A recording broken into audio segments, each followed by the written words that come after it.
Vamos ver, próxima questão do Enem, questão 107, caderno cinza 2025. Então, você vai pegar essa imagem aqui no Enem e vai falar: ferrou, não vou conseguir resolver. Olha o tamanho da questão. Então, de novo, vamos tentar ser bem práticos aqui, ok? A questão, só de bater o olho, ou se você começar a ler do início aqui, ó, você vai ver que se trata de usinas termonucleares. Então, nós vamos utilizar elementos radioativos e, através de processos que não interessam agora, a geração de energia, que posteriormente vai para um gerador e posteriormente vai para uma torre de transmissão, ok?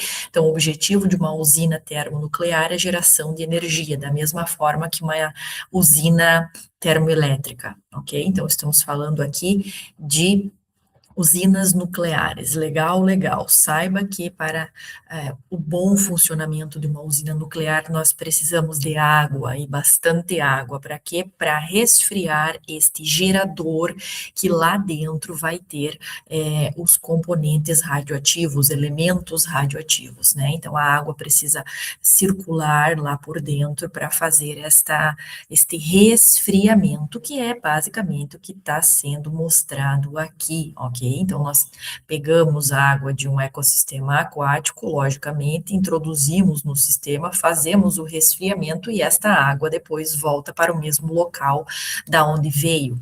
Entretanto, vamos ver a pergunta para a gente analisar o possível problema aqui em usinas termonucleares. Claro que sabemos que se houver qualquer acidente, o dano ele é catastrófico, né? Então aqui ele está falando assim, ó, para o ecossistema aquático, o que que eu fiz com o ecossistema aquático? Peguei a água, né? Para quê? Para resfriar esse sistema, tá bom.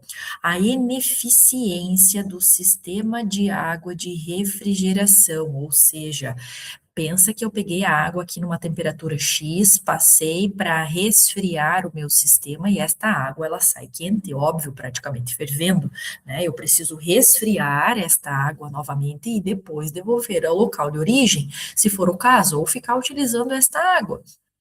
Fato é que a mudança de temperatura nesta água, né? Já que eu vou passar a água por um lugar aqui para resfriar o meu circuito, né? A minha usina termonuclear.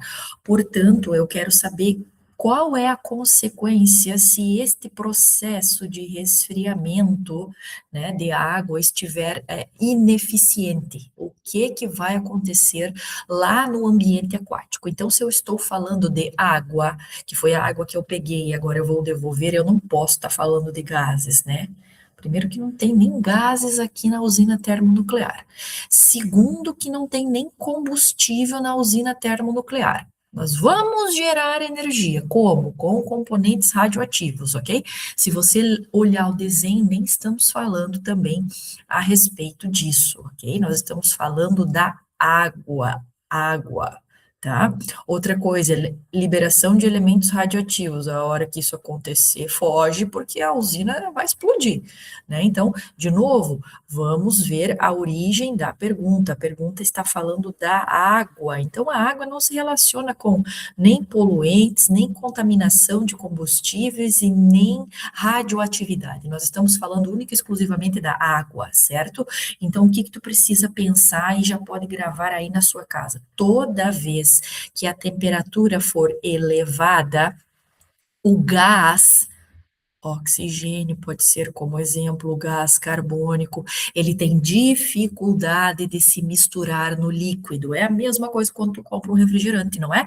Se você abrir o refrigerante quente, o que acontece? Pum, explode em você o gás, né? Por quê? Porque o líquido está quente, portanto, o gás que está ali, que no caso é o gás carbônico, ele tem dificuldades de se misturar no líquido, o que não acontece se você colocar o mesmo refrigerante para gelar, o gás fala assim, assim, ah, interessante, eu vou me misturar aqui melhor neste líquido. E aí, quando você abre ele, ele não vaza, né? Com o oxigênio funciona da mesma forma. Quando nós alteramos a temperatura de um líquido, nós estamos mexendo na solubilidade do gás. E nesse aspecto aqui, estamos falando do oxigênio. Então, eu vou diminuir a solubilidade do gás, e isso vai trazer consequências lá no ecossistema aquático, ok?